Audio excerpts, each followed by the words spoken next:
우리 오늘 이사야 14장 1절부터 20절까지 말씀을 보려고 합니다.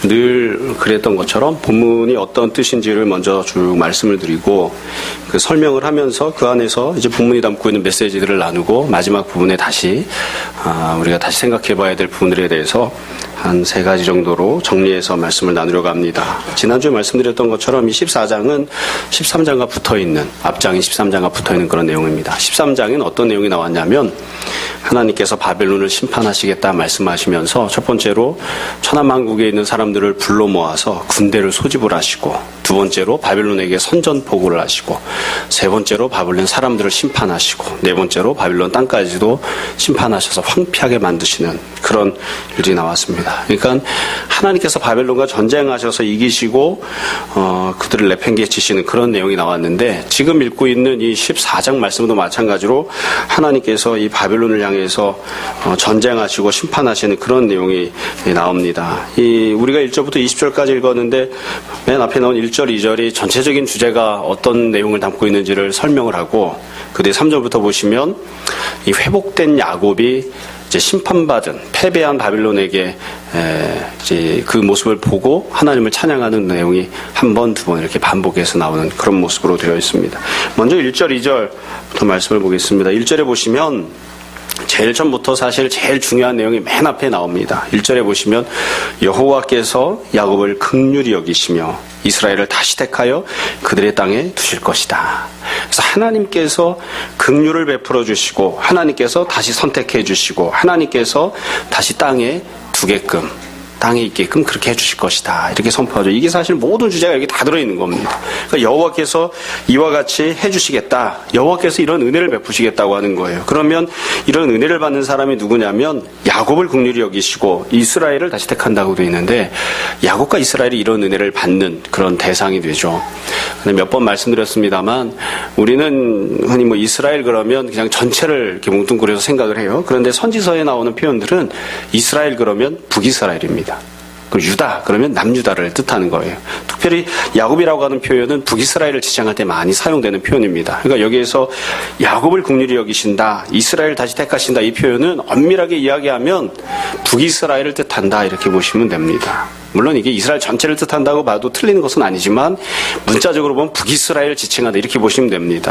이 북이스라엘을 뜻한다고 하는 게 매우 중요한 의미를 갖습니다. 맨 마지막에도 말씀드릴 텐데, 왜 북이스라엘을 뜻한다고 하는 게 중요하냐면, 우리는 이게 이스라엘 역사가 남의 역사이기 때문에 익숙하지 않아서 그런데, 가만히 생각해 보시면 이스라엘 백성들이 출애굽해서 가나안 땅에 들어서 왕국을 형성하고 살다가 나라가 둘로 쪼개졌습니다. 북이스라엘, 남유다 이렇게 쪼개졌는데 어디가 먼저 망했냐면 북이스라엘이 먼저 망했습니다. 북이스라엘이 먼저 망하고 그 다음에 100몇십 년이 지난 다음에 남유다가 망했습니다. 아직 남유다 지금 살아있는 거예요. 그러니까 지금 이 선포를 듣던 당시에 지금 남유다 사람들에게 선포하고 있지만 남유다가 대상이 아닌 거예요. 북이스라엘을 대상으로 선포를 하고 있다고요. 근데 북이스라엘은 이미 한참 전에 망해서 없어져 버렸어요. 그래서 역사적인 순서를 놓고 보면 북이스라엘이 먼저 망하고 한참 지난 다음에 남유다 망하고, 그 다음에 지난주에 말씀드렸던 것처럼 전 세계적으로 봤을 때 아수르가 망하고 맨 마지막에 바벨론이 망하는 겁니다. 근데 지금 선포를 듣는 대상이 누구냐, 구원에 대한 약속의 말씀을 듣는 게 누구냐면 북이스라엘. 그러니까 이미 나라가 없어요. 백성들은 포로가 돼서 끌려가고 다 사라져버리고 백성들도 없어요. 그런 지경이 돼버린 북이스라엘 향해서 하나님께서 이제 구원의 말씀을 주시는 거예요. 그러니까 그런 북이스라엘 향해서, 그러니까 쉽게 말하면 이미 패망하고 노예로 끌려가고 형편없이 살고 있었던 북이스라엘 사람들을 향해서 내가 너희를 불쌍히 여겨줄 것이다, 내가 너희를 다시 택하여 줄 것이다, 내가 너희를 다시 이 땅으로 돌아오게끔 해줄 것이다, 지금 그렇게 이제 말씀하시는 것이죠. 그러면서 하나님께서 그들에게만 구원을 말씀하신 게 아니라 2절에 보시면 민족들이 그들을 데리고 그들의 본토에 돌아오리니 이스라엘 족속이 여호와의 땅에서 그들을 얻어 노비로 삼겠고 전에 자기를 사로잡던 자들을 사로잡고 자기를 압제하던 자들을 주관하리라. 그래서 이 북이스라엘이 회복을 누릴 때에 그들만 회복을 누리는 게 아니라 민족들이 다 함께 회복을 누릴 것이고, 또 역전의 상황이 나타나서 북이스라엘을 못 살게 굴던 사람들을 북이스라엘이 도리어 통치하고 다스리는 그와 같은 나라를 베풀겠다, 이렇게 말씀하십니다. 이 모습은 사실 구약에는 너무나 반복적으로 나타나는 모습이어서 너무나 유명한 내용입니다. 우리가 잘 아는 대로 출애굽을 할 때 보면 이스라엘 백성들이, 히브리인들이 이 애굽에서 나올 때 혼자 나온 것이 아니라 허단 잡족을 다 데리고 나왔죠. 마찬가지로 북이스라엘이 자기 땅으로 다시 돌아올 때에도 민족들을 데리고 나올 것이다. 그렇게 말씀을 이제 약속을 하신 거예요. 자, 그럼 이와 같이 선포하신 다음에 이 내용을 조금 더 상세하게 두 번 반복해서 나눠서 설명을 하셨습니다. 나눠서 선포를 하셨는데 첫 번째 선포가 3절부터 11절까지입니다. 3절부터 11절까지인데 먼저 3절부터 5절에는 하나님이 어떤 일을 행하시는가, 그리고 6절부터 11절에는 그 결과 세 가지 어떤 결과가 나타나는가를 선포합니다. 자, 하나님이 어떤 일을 행하시는가를 3절부터 5절까지인데요. 3절부터 5절까지 제가 다시 한번 읽어드리겠습니다. 여호와께서 너를 슬픔, 곤고, 네가 수고하는 고역에서 놓으시고 안식을 주시는 날에 너는 바벨론 왕에 대하여 이 노래를 지어 이르기를 압제하던 자가 어찌 그리 그쳤으며 강포한 성이 어찌 그리 폐하여졌는고 여호와께서 악인의 몽둥이와 통치자의 귀를 꺾으셨도다. 이 하나님께서 어떻게 행하시는가를 처음에 설명하는 내용입니다. 이 설명을 보시면 현재 북이스라엘이 어떤 처지에 놓여있는지를 먼저 이야기를 해요. 3절에 보시면 슬픔, 곤고, 수고하는 고욕, 이게 현재 상황이에요. 슬퍼하는 거, 곤고한 상황 속에 처해 있는 거, 수고하고 고용만 당하는 거, 그게 이제 현재 북이스라엘이 당하고 있는 모습이에요. 한마디로 이야기하면 안식이 없는 그런 모습이죠. 왜 이런 상황이냐면 나라가 망하기 때문이에요. 바벨론 왕이 통치자이고 나라가 망하고 포로가 돼서 끌려가고 노예로 살고 있고, 그러니까 좋을 일이 하나도 없는 거죠. 슬퍼하고 곤고하고 고용만 당하고 있는 그런 지경 속에 있는 것이죠. 근데 하나님께서 어떻게 하시느냐? 3절 뒷분에 보시면 아주 쉽게 설명했어요. 아주 단호하게 설명하셨습니다. 내가 그들에게 안식을 주리라. 하나님께서 안식을 주시겠다. 하나님께서 행하시는 일은 안식을 주시는 것입니다. 그러니까 안식이란 무엇일까요? 뒷분에 가서 나오겠지만 지금 요 구절만 읽고 보면 슬픔이 없는 거죠. 곤고가 없는 것, 고역이 없는 것. 일단 그래야 이제 안식이 있는 거예요. 그래서 하나님께서 안식을 주시겠다 이렇게 말씀을 하셨어요. 내가 그들에게 안식을 주리라. 그게 하나님 베푸시는 구원입니다. 여러분, 사람은 사실 슬픔이 없다고 해서 안식이 있다 이렇게 얘기하기는 어렵습니다. 그냥 먹고 살고만 있다 그렇다고 해서 행복하다 이렇게 말할 수는 없잖아요. 그래도 어떤 슬픔이 있으면 안식을 누릴 수는 없거든요. 그래서 안식을 방해하고 있는 가장 기초적인 것들, 슬픔, 곤고, 고역을 하나님이 놓아주시고 없애주시겠다 그렇게 말씀하세요. 구약성경에 보면 우리는 이제 안식일에 대해서 잘 알고 있고 익숙하니까, 근데 구약성경에 보면 안식일과 관련된 유명한 명령이 두 번 나옵니다. 첫 번째는 하나님께서 천지를 창조하셨을 때죠. 그때 하나님이 6일 동안 천지를 창조하시고 일곱째 날 안식일로 정하셨어요. 하나님이 쉬시고. 그때도 보면 어떤 특징이 있냐면 이 안식이라고 하는 것은 하나님이 베푸시는 모든 구원과 은혜를 다 받아 누리고 맨 마지막에 선포되는 겁니다. 하나님께서 처음에 내가 너한테 안식을 주마. 안식을 누리려면 첫날, 둘째 날, 셋째 날, 넷째 날 이때 내가 만드는 것들이 필요해 이렇게 하신 게 아니고, 첫째 날 필요한 거 빛이 있으라, 둘째 날, 셋째 날, 넷째 날에서 사람이 살아가는데 필요한 모든 것들을 다 만드시고 맨 마지막에 그걸 다 꽉꽉꽉 누른 다음에 맨 마지막에 안식 해가지고서는 탁 문을 닫아버리신 거예요. 그러니까 맨 마지막에 선포되는 게 안식이에요. 출애굽도 마찬가지입니다. 하나님께서 내가 너한테 안식을 줄게. 그럼 안식이 어떻게 오는데? 출애굽을 하고 만나를 먹고 메추라를 먹고 이게 아니에요. 출애굽을 다 하고 만나를 먹고 메추라를 먹고 그 모든 은혜를 이미 다 베푸신 다음에, 은혜를 다 풍성히 받아 누린 다음에 맨 마지막에 주어지고 선포되는 게 안식이에요. 그래서 율법도 가만히 보시면 이 자리에서 다 설명할 수는 없지만 창세기, 출애굽기, 레위기, 민수기 쭉 나온 율법들을 보시면 하나님이 율법을 주시고 명령을 주시고 복을 다 선포하신 다음에 맨 마지막에 명령되는 게 안식이에요. 그러니까 안식을 주겠다고 하시는 말씀은 단순하게 내가 너를 포로지에서 끌어내주마 이런 표현이 아니라, 그런 정도의 의미가 아니라 포로지에서 끌어내주고 너에게 필요한 것들을 공급해주고 채워주고, 그래서 너희가 얼마든지 행복하게 살 수 있는 것들을 다 갖춰준 다음에 맨 마지막에 내가 너에게 안식을 주마 이렇게 말씀하시는 거죠. 그래서 이 안식을 주겠다고 하는 선포는 아주 중요하고 아주 의미가 있는 그런 선포입니다. 그럼 어떻게 안식을 하나님이 주시느냐? 어떻게 안식을 주시느냐? 4절부터 보시면 이렇게 되어 있습니다. 압제하던 자, 강포한 성, 악인의 몽둥이, 통치자의 규, 이런 것들을 하나님께서 꺾어버리겠다 그렇게 말씀하세요. 꺾어버리겠다. 그러니까 안식은 그냥 주어지는 게 아니에요. 가령 여기 본문에 보시면 강포한 성이 있죠. 악인의 몽둥이가 있고요. 통치자의 규가 있어요.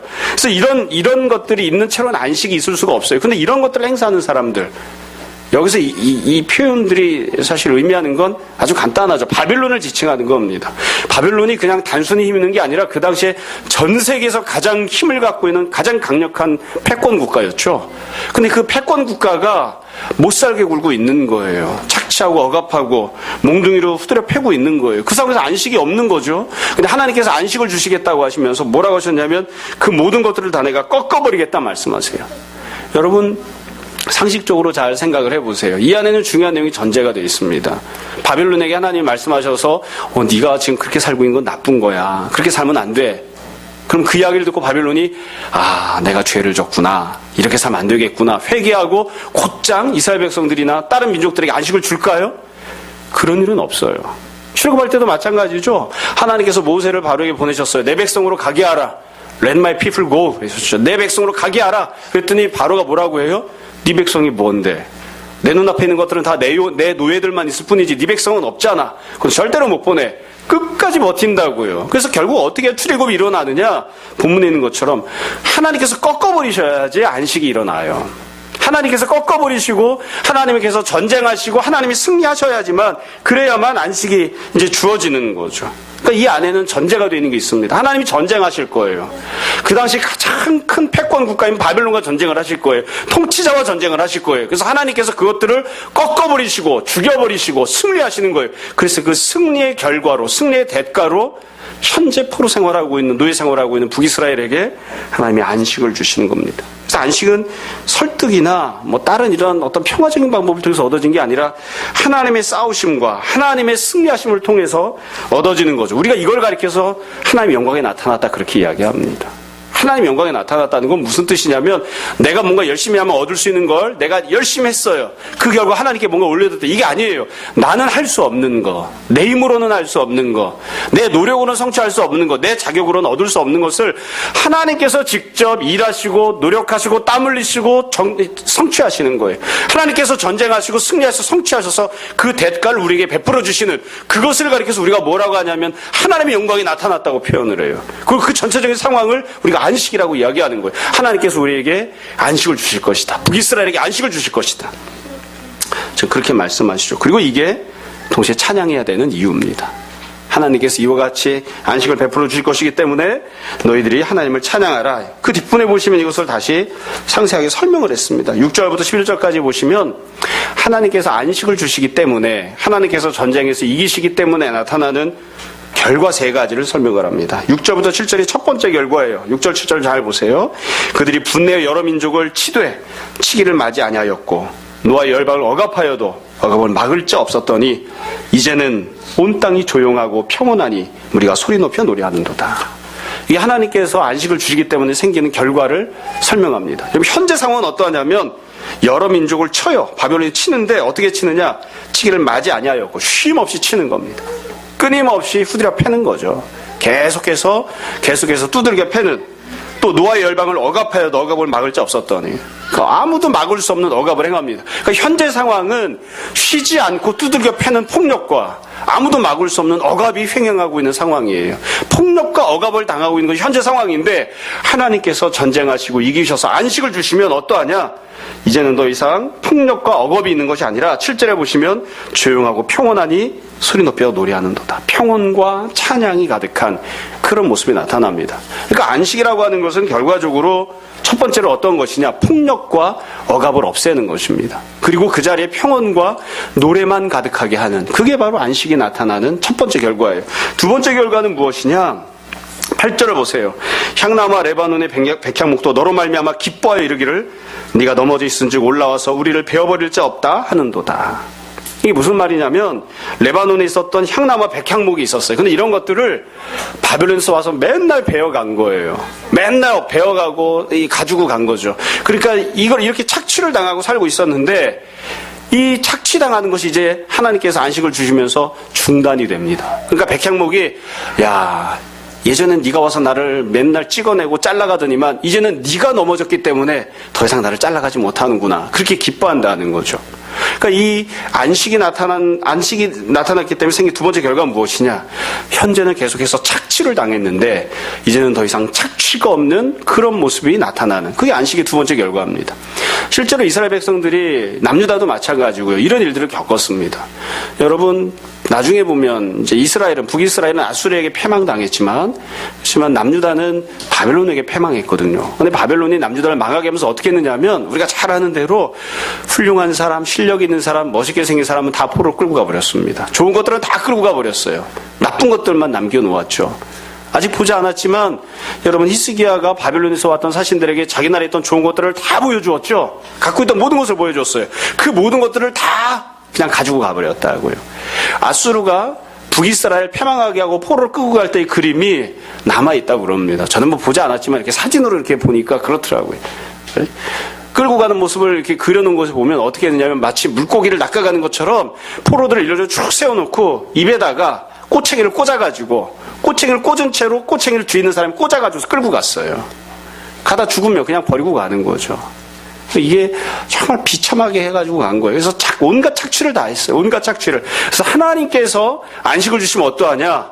첫 번째로는 폭력과 억압이 사라지고, 두 번째로는 착취가 없어지는 거예요. 착취가 없어지고 대신 평온함과 노래가 가득한 그런 세상이 올 것이다. 세 번째로 9절부터 11절까지 세 번째 결과가 나옵니다. 세 번째 9절을 보세요. 아래의 수올이 너로 말미암아 소동하여 네가 오는 곳을 영접하되. 수올은 지옥입니다. 그것이 세상의 모든 영웅을 너로 말미암아 움직이게 하며, 이게 무슨 말이냐면 지옥에 이미 세상의 모든 영웅이 다 들어가 있어요. 세상에서 영웅이라고 일컬어지던 사람들이 다 이미 죽어서 심판받아서 지옥에 가 있는데, 지옥에 가 있었던 모든 세상의 권력자들, 힘있던 자들, 영웅들이 다 일어나는 거예요. 바벨론이 심판받아서 지옥에 떨어지니까. 그러고 나서는 다 일어나서 뭐라고 이야기하느냐? 10절. 그들은 다 네게 말하 이르기를, 바벨론에게 이야기합니다. 너도 우리같이 연약하게 되었느냐? 너도 우리같이 되었느냐? 하리로다. 그러니까 하나님께서 안식을 주시는 세 번째 모습이 어떠하냐? 현재는 바벨론이 왕좌에 앉아 있습니다. 바벨론이 패권을 차지하고 온 세상을 다스려요. 근데 하나님께서 심판하시고 전쟁하시고 바벨론을 지옥 불구덩이에다 집어 던지실 거예요. 그래서 지옥 불구덩이에 이미 들어가 있는 세상 모든 열왕들이, 야, 너는 여기 못 올 줄 알았는데, 너는 여기 안 올 줄 알았는데 너도 여기 왔구나. 그리고서는 다 바벨론을 지옥 불구덩이에서 맞이하는 그와 같은 모습이 나타난다. 다르게 이야기하면 하나님의 정의가 절대로 실현되지 않을 것처럼 보였지만, 힘 있는 자들이 영원히 힘을, 권력을 행사할 것처럼 보였지만, 하나님의 정의와 공의가 실현되어서 악한 통치자들이 심판을 받고 지옥 불구덩이에 떨어지는 그와 같은 일들을 너희가 다 목격하게 될 것이고, 그리고 심판받은 자들은 그들 심판받은 자들끼리 지옥에서 다 탄식하는 그런 일이 벌어질 것이다. 이게 하나님의 역사하신 안식에 나타난 세 번째 결과입니다. 여러분, 이게 뭐 어려운 내용이 아닙니다. 결국 현재 현실이 어떠하냐? 현재 현실은 첫 번째로 폭력과 억압이 있고, 두 번째로 착취가 있고, 세 번째로는 불의한 자들이 왕좌를 차지하고 있는 그 현재 현실이에요. 그러나 하나님께서 역사하시고 하나님께서 승리하셔서, 그래서 너희들에게 안식을 주실 것이다. 그 하나님의 안식이 너희들에게 주어지면 너희가 더 이상 폭력과 억압이 아닌 평온함과 노래가 가득한 세상에서 살게 될 것이고, 더 이상 착취당하지 아니하는 세상에서, 공의가 실현되어서 부당한 권력에 심판받는 그와 같은 세상에서 살게 될 것이다. 그렇게 말씀하십니다. 여러분, 이 내용은 사실은 바벨을 향해서 하신 말씀이거든요. 그런데 이것을 바벨론에게만이 아니라 또 북이스라엘에게만이 아니라 우리가 오늘날 현실 속에서도 조금 더 범위를 축소해서도 얼마든지 적용할 수 있습니다. 있는 그대로 우리에게 받아들이면 현재 악을 행하면서도 패권을 차지하고 있는 그런 나라들, 국가 권력을 향해서도 이 말씀을 그대로 적용할 수 있고, 조금 더 범위를 축소하면 가정을 향해서도 이것을 적용할 수 있고, 조금 더 축소하면 개인을 향해서도 적용할 수 있습니다. 만약 가정을 향해서 이야기하다면 이렇게 이야기할 수 있어요. 아버지가 남편이, 형이, 아니면 자녀가 폭력을 행사하고 내가 어떻게 할 수 없는 그러한 억압을 행할 때에 하나님께서 우리에게 안식을 주시는 가정을 허락하시면, 하나님께서 우리에게 안식 있는 가정을 주시면 더 이상 가정에 폭력이 없는, 더 이상 가정에 착취가 없는, 더 이상 가정에 부당한 권력을 행사함이 없는 그와 같은 가정을 주실 것이다. 그렇게 이야기할 수 있죠. 우리 이것을, 이 말씀을 우리 개인에게, 스스로에게만 적용한다면 그렇게 이야기할 수 있어요. 우리가 이 땅에 태어나서 살아가면서 어떤 사람도 예외 없이 다, 누구나 다 죄와 사망과 지옥의 권세가 우리에게 행사하고 있는 폭력과 억압 속에서 다 살아갑니다. 그런데 하나님께서 그것들을 다 이기시고 물리치시고 우리가 더 이상 죄와 사망의 폭력과 억압에서 얽매여서 살아가지 않는 그 같은 삶을 살게 될 것이다. 더 이상 우리가 죄와 사망을 우리를 향하여 착취하는 그와 같은 삶을 살지 아니하는 하나님 주시는 평온을 누리는 그와 같은 삶을 살게 될 것이다. 그렇게 적용할 수 있겠죠. 그래서 하나님께서 북이스라엘을 향하여 이와 같이 선포하십니다. 자, 다시 두 번째로 12절부터 20절까지 똑같은 내용을 다시 반복해서 한 번 더 선포하십니다. 12절부터 나오는 내용은 조금 더 간단하게 설명을 드릴게요. 12절을 보시면 앞에 있던 3절에서 5절의 내용이 다시 한번 말씀이 나와요. 여러분 3절에서 5절에 보면 하나님께서 안식을 주신다. 어떻게? 내가 다 너희를 찍어버려서 꺾어버려서 안식을 주겠다 하셨죠. 똑같은 내용을 12절을 선포하십니다. 12절 제가 읽어드리겠습니다. 너 아침의 아들 계명성이여 어찌 그리 하늘에서 떨어졌으며 너 열국을 엎은 자여 어찌 그리 땅에 찍혔는고.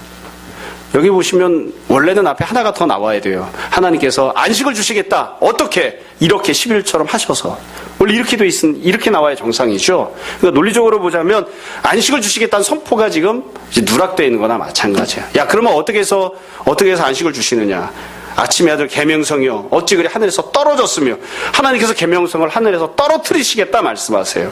너 열국을 엎은 자여 어찌 그리 땅에 찍혔는고. 하나님께서 땅에 찍어버리겠다고 말씀하십니다. 그러니까 앞부분에서 처음에 말씀하실 때는 바벨론의 통치자의 귀를 꺾어버리겠다 말씀하셨는데 지금은 떨어뜨리고 찍어버리겠다 그렇게 말씀하시는 거예요. 여러분 여기 나오는 계명성이라고 하는 표현은 바벨론을 상징합니다. 그러니까 바벨론이 현재 전 세계를 통치하고 있잖아요. 바벨론을 지칭하는 별명이에요. 이게 나중에는 유대인 전통에서는 이게 사탄이 하나님께 대적하다가 찍혔다, 쫓겨났다 그래서 계명성이 사탄을 뜻한다 이렇게 해석하기도 합니다. 근데 원래 문자적으로는 바벨론을 뜻하는 거예요. 바벨론이 계명성이에요. 하나님께서 바벨론을 계명성을 어떻게 하시느냐? 그들이 하늘의 높이에 솟구쳐 있지만 그것을 하늘에서 떨어뜨리게 하시고 그들을 땅바닥에 찍어버리겠다는 거예요. 여러분 이 표현을 문자 그대로 잘 보세요. 문자 그대로 보시면 여러분 찍힌다고 하는 말은 어떻게 해야 찍히는 걸까요? 하늘에서 그냥 곱게 내려오면 찍히지 않아요. 하나님께서 계명성과 전쟁을 하시는데 일단 계명성이 하늘에 붙어 있잖아요. 하나님께서 그 계명성을 손으로 꽉 움켜잡으세요. 그러나서 그것을 있는 힘을 다해서 땅에다가 꽂아버리시는 거죠. 그냥 이렇게 조용히 떨어지는 게 아니에요. 자기가 알아서 떨어지는 게 아니에요. 너 교만하구나 내려와라. 그래서 자기가 알아서 내려오는 게 아니라 끝까지 저항을 하니까 하나님이 콱 움켜잡으시고 내가 너를 죽여버릴 것이다. 심판할 것이다 하시고서는 계명성을 땅바닥에다 하나님께서 있는 힘을 다해서 내려 꽂아버리시는 거예요. 그러니까 하나님께서 싸우시는 거죠. 하나님께서 싸우시고 하나님이 이기셔서 그 결과 계명성이 땅에 찍혀버리는 그냥 땅에 그냥 떨어지는 것이 아니라 떨어지고 마는 것이 아니라 땅에 찍혀버리는 그와 같은 결과가 나옵니다. 전 어렸을 때 이 본문을 굉장히 좋아했습니다. 좋아했던 이유가 있었습니다. 제가 이름이 참 점집에 가서 지은 이름인지라 교회 다니기 전에 지은 이름인지라 제 이름이 풀이하면 계명성입니다. 어렸을 때 이단 될 수 있으니까 조심해라 얘기를 많이 들었습니다. 제 이름은 호진이잖아요. 그죠? 호자가 해돋을 호자입니다. 지는 별진자예요. 그래서 해가 돋을 때 뜨는 별이란 뜻이에요. 무슨 뜻이에요? 계명성. 해가 돋을 때 뜨는 별. 새벽별. 예, 보통 이렇게 내가 예수라고 주장하는 이단들이 자기를 새벽별 뭐 이렇게 하죠. 그래서 이름을 바꿔야 되는 건가. 이제. 새벽별처럼 반짝이는 그와 같은 별을 계명성을 땅에 떨어지지 않을 것처럼 보이지만 빛이 사라지지 않을 것처럼 보이지만 하나님께서 콱 움켜잡고 땅바닥에 팽개쳐 버리실 것이다. 그렇게 해서 안식을 하나님 주시는 거예요. 그럼 그와 같이 해서 주어지는 안식이 어떤 결과를 가져오느냐? 13절부터 20절까지 다시 세 가지 결과가 나옵니다. 첫 번째 똑같아요. 13절부터 15절 제가 다시 읽어드릴게요. 네가 네 마음에 이르기를 계명성이 스스로 마음에 말하는 거예요. 내가 하늘에 올라 하나님의 뭇별 위에 내 자리를 높이리라. 내가 북극 지폐의 산 위에 앉으리라. 가장 높은 구름에 올라가 지극히 높은 이와 같아지리라. 이게 교만하게 행동하는 거죠. 그러나 이제 네가 수월 곧 구덩이 맨 밑에 떨어짐을 당하리로라. 그러니까 하나님께서 떨어뜨려서 땅바닥에 찍어버리시는데 어디까지 던져버리시느냐? 지옥 불구덩이 맨 밑바닥까지 하나님께서 집어 던져버리실 것이다. 16절 17절 두 번째 결과예요. 너를 보는 이가 주목하여 너를 자세히 살펴보고 말하기를 이 사람이 땅을 진동시키며 열국을 놀라게 하며 세계를 황무하게 하며 성읍을 파괴하며 그에게 사로잡힌 자들을 집으로 놓아보내지 아니하던 자가 아니냐 하리로다. 사람들로부터 조롱과 멸시를 당하게 될 것이다. 세 번째 결과가 18절부터 20절까지 마찬가지. 이 18절부터 20절까지 보시면 세 번째 결과 열방의 모든 왕들은 모두 각각 자기 집에서 영광 중에 작업만은 그러니까 열국에 있던 왕들이 다 죽으면 무덤에 들어가잖아요. 무덤에서 잠을 자는데 19절 오직 너는 자기 무덤에서도 내쫓겼으니 가증은 나무가지 같고 칼이 찔려 돌구덩이에 떨어진 죽음들에 둘러싸였으니 밟힌 시체와 같도다. 세 번째 결과는 무엇이냐면 아예 무덤도 없는 그런 지경이 될 것이다. 무덤도 없는 그런 지경으로 만들어버리겠다. 하나님께서 그렇게 말씀하십니다. 이 세 가지 결과도 결국 안식이 무엇인지를 이제 보여줍니다. 그 안식이란 무엇이냐? 하나님께서 이기시는 겁니다. 하나님께서 승리하시는 거예요. 그래서 하늘에 달려있던 계명승을 하나님께서 이기셨기 때문에 땅바닥에 내리 꽂아버리시는, 그게 바로 하나님께서 안식을 주시는 모습이에요. 여러분, 이 내용은 신약성경에도 나옵니다. 예수님께서 제자들을 파송하셨죠. 파송하신 다음에 제자들이 나가서 말씀을 증거하고 병자를 고치고 귀신을 쫓아냈습니다. 그리고 돌아서 그걸 보고 하니까 예수님이 뭐라고 하셨냐면 하늘에서 공중 권세 잡은 사탄이 땅바닥으로 떨어지는 것을 내가 보았다. 그렇게 말씀하세요. 결국 물리적으로도 보면 바벨론을 하나님께서 하늘까지 높아져 있는 교만한 바벨론을 하나님께서 땅바닥에 내리꽂으심으로 그 가운데서 핍박당하고 있던, 고통당하며 살아가고 있던 백성들에게 구원을 주시고 안식을 주시지만 실제로 영적인 의미에서도 마찬가지예요. 공중의 권세 잡은 자가 지옥 권세로, 사망으로, 죄악으로 모든 사람들을 붙들고 힘들고 어렵게 억압하고 폭력을 행사하고 있을 때에 주님께서 그 모든 사탄의 권세를 붙잡으시고 지옥 불구덩이 속으로 땅바닥으로 내리꽂으심으로, 승리하심으로 모든 인류에게 구원이 주어지는 그와 같은 역사를 주님 베푸시는 것입니다. 자, 정리하겠습니다. 본문은 우리가 다 이제 말씀을 드렸으니까 다 이제 뜻을 아실 거고요. 이 본문 안에서 우리가 꼭 생각해야 될 점들이 있습니다. 정리해서 우리가 스스로에게 적용해야 될 점들이 몇 가지가 있습니다. 사실 본문 안에 말씀드렸던 내용 그대로입니다. 간단하게 세 가지를 말씀드리려고 합니다. 첫 번째로 이 내용을 가만히 보시면 누구나 다, 초등학생이라도 다 알 수 있는 메시지가 있습니다. 가장 중요한 첫 번째 메시지는 하나님께서 안식을 주신다는 겁니다. 하나님께서 구원을 베푸신다는 겁니다. 여러분, 북이스라엘에게 소망이 뭐가 있겠습니까? 내가 공부를 열심히 해서, 내가 일을 열심히 해서, 내가 돈을 많이 벌어서, 그래서 내가 뭔가를 성취하고 쟁취하고 얻어야지, 이 형편에서 내가 벗어나야지. 북이스라엘은 그런 소망이 없어요. 그럴 수가 없거든요. 그러니까 지금 나타나는 모든 구원, 지금 선포되는 모든 안식은 전적으로 하나님이 베풀어 주시는 거예요. 하나님께서 행해 주시겠다는 거예요. 하나님께서 내가 너희가 안식을 주마. 너는 너를 위해서 싸울 수 없지만 내가 너를 위해서 싸워주마. 하나님께서 구원을 베푸시겠다고 말씀하십니다. 이게 사실 가장 중요한 메시지입니다. 여러분, 억압당하는 자, 폭력 속에서 사는 자, 착취당하는 자, 부당한 세상 권력 때문에 고통당하는 자, 그와 같은 사람들이 도대체 어디에 소망을 두어야 됩니까? 그런 사람들이 소망을 두신 것은 딱 하나입니다. 아마 막스는 그렇게 이야기할 거예요. 전 세계 노동자에 단결하라. 우리가 혁명을 일으켜서, 우리가 쿠데타를 일으켜서 정권을 뒤집어엎고 새로운 세상을 만들자. 그렇게 주장할지도 모르겠어요. 근데 예수님 믿는 사람은 그렇게 얘기하지 않아요. 하나님께서 은혜를 베푸셔야지 돼요. 하나님께서 정의를 행하시고, 하나님께서 이 땅에 있는 악한 권세들을 물리치시고 망하게 하시는, 하나님께서 싸워주셔야지 돼요.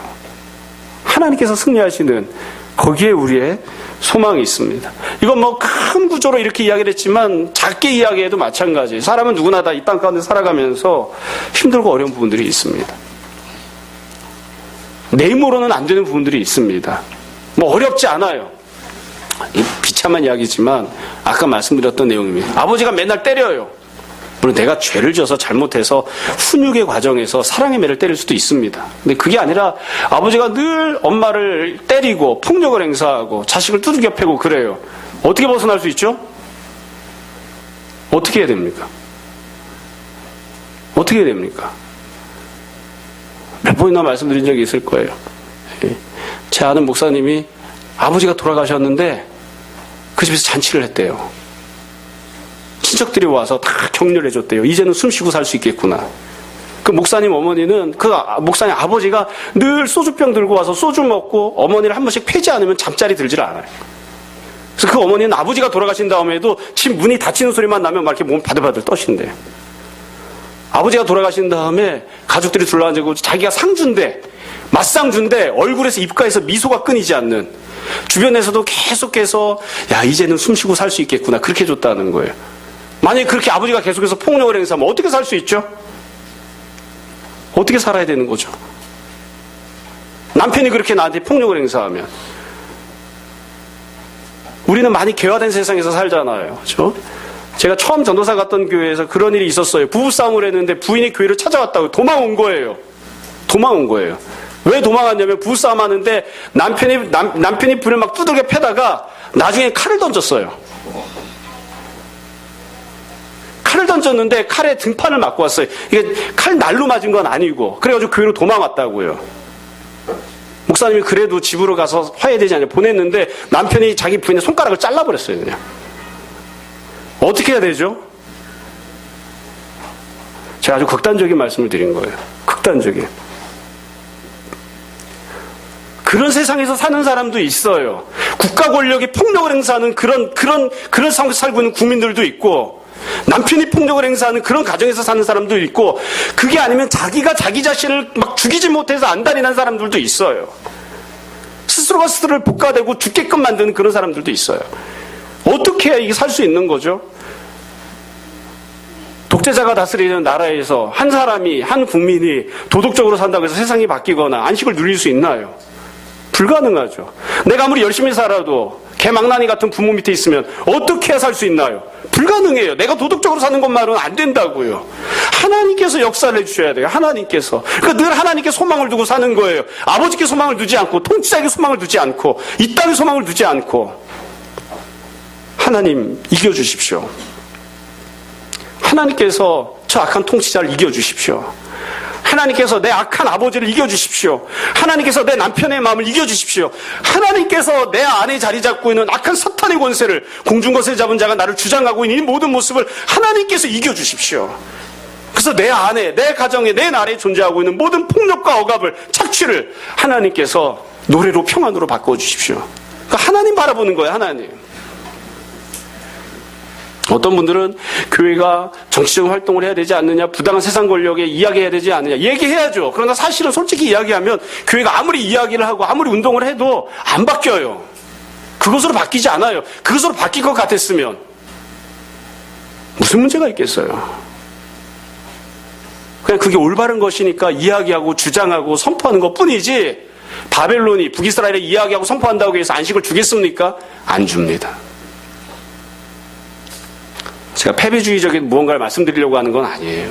사람은 살면서 다 누구나 어떤 양상이건 어떤 종류건 어떤 모습이건 간에 폭력과 억압과 착취 속에 자기 자신이 놓여있는, 내 힘으로는 해결할 수 없는, 내 힘으로는 어떻게 해볼 수 없는 그런 모습들을 다 갖고 있습니다.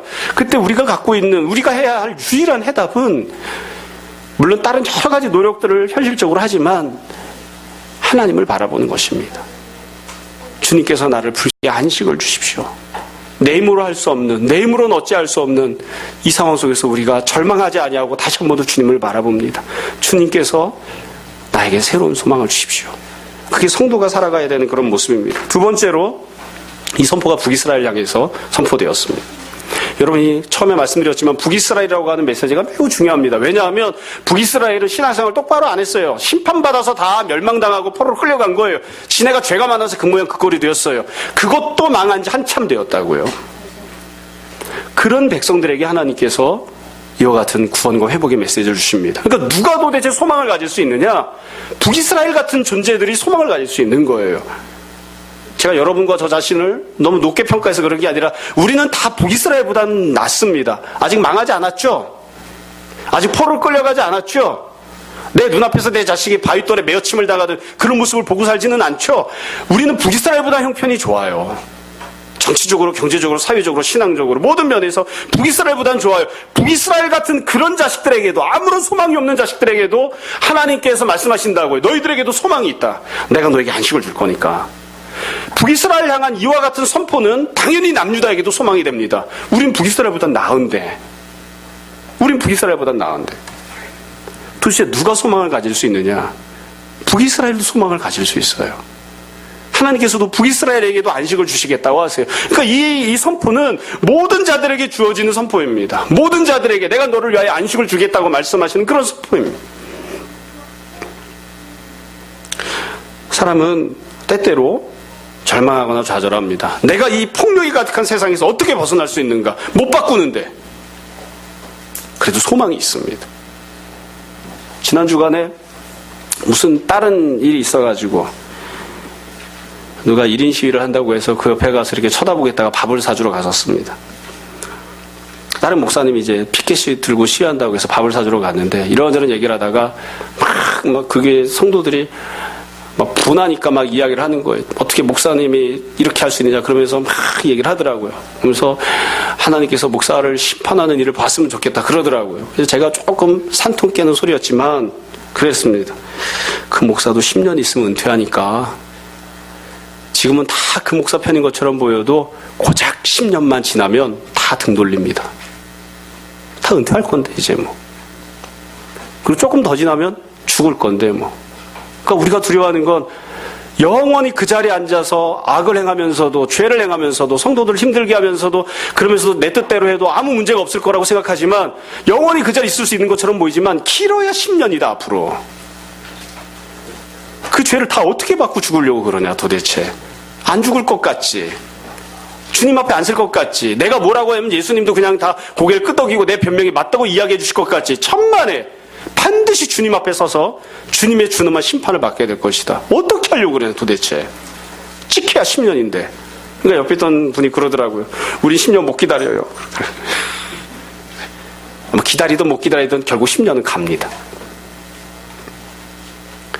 아무 소망이 없는 것처럼 보여도 아무 소망이 없는 것처럼 보이는 상황이어도 그런 사람들도 다 소망을 가질 수 있습니다. 주님께서 역사하실 것입니다. 난 안 돼. 이제 끝났나 봐. 아니요. 이미 끝난 놈도 주님께서 안식을 주신다고 한다고요. 이 사실 우리가 늘 기억을 해야지 돼요. 마지막 세 번째로 여기 본문에 나오는 내용은 본문을 잘 보시면 찬양이에요. 찬양하라는 거예요. 찬양하라는 내용. 여러분 4절을 다시 한번 보세요. 너는 바벨론 왕에 대하여 이 노래를 지어 이르기를. 여기 나오는 모든 선포들은 노래를 부르라는 거예요. 지금 북이스라엘은 노래 부를 입장이 아니에요. 노래 부를 입장이 아닙니다. 포로 끌려왔는데 뭐가 좋다고 노래를 하겠어요. 근데 하나님이 선지자를 통해서 말씀하신다고요. 포로지에서 노예 생활하고 있는 그들에게 노래를 지어서 너희가 부르게 될 것이다. 앞으로 이렇게 하나님이 우리를 위하여 역사하시고 안식을 주셨다. 영원히 빛나고 끝나지 않을 것처럼 보였던 저 계명성을 하나님이 이 땅바닥에 떨어뜨리시고 찍어버리셨다. 하나님께서 이렇게 안식을 주셨노라고 노래를 하게 될 것이다. 그렇게 지금 선포하는 거예요. 다르게 이야기하면 나중에 구원을 받으면 이런 노래를 하게 될 거거든요. 이게 새 노래예요. 하나님 행하신 하나님의 영광이 나타난 것을 노래하는 이 노래를 지금도 부를 수 있습니다. 아직 이 하나님의 구원하심이 나타나지 않은 것처럼 보여도 하나님께서 말씀하신 그대로 반드시 이루실 것이기 때문에 우리가 그것을 믿음 가운데 바라보며 소망 중에 노래할 수 있습니다. 그러니까 하나님께서 지금 북이스라엘에게 너 노래해라 지금 당장 이렇게 말씀하시진 않았지만 이 찬양을 이 성경을 읽으면 아직 구원이 아직 성취가 되지 않았어도 이 찬양 이 성경 내용이 다 찬양 가사인 거예요. 노래 가사인 거예요. 지금 이렇게 노래해야 되는 거예요. 믿음으로 고백해야 하는 것이죠. 절망 속에 있어도 어려움 속에 있어도 폭력과 억압 속에 있어도 주께서 우리를 사랑하시고 우리에게 은혜를 베푸시고 우리에게 아직 소망이 있고 우리에게 안식을 주실 것을 바라봅니다. 우리가 다 안식을 소망합니다. 그리고 주님을 찬양하는 그런 모습이 이 안에 들어있는 것이죠. 우리가 이번 달에 지난달에 필독서로 연평안 씨가 했던 1집 CD를 나눠줬죠. 제가 집에서 하루에 한 번씩 듣고 있습니다. 이렇게 궁금해가지고 뮤직비디오도 찾아가지고 다운받아 놓고 매번 이렇게 틀어놓고 듣고 있습니다. 근데 그 노래들 중에 찬양들 중에 참 이렇게 마음에 와닿는 가사가 하나 있습니다. 내가 아니었죠 라는 찬양인데 가사가 그렇게 돼 있더라고요. 중간에 보면 메마른 땅에 고단한 내 영혼에 꽃을 피우는 건 내가 아니었죠. 사실 메마른 땅, 고단한 내 영혼이 꽃이 필 수 없는데 거기도 꽃이 핀다는 거예요. 근데 그건 내가 피우는 것은 아니에요. 바로 당신, 바로 주님, 당신께서 메마른 땅과 고단한 내 영혼에 꽃을 피워주십니다. 그렇게 가사가 있더라고요. 여러분 들어보신 게 기억나시나요? 메마른 땅에 그렇게 가는 찬양이 있어요. 고단한 내 영혼에. 참, 여러분 이사야 14장을 보면서 우리가 다 그런 소망들을 품고 살 수 있었으면 좋겠습니다. 주님께서 우리 삶 속에 꽃을 피워주실 것입니다.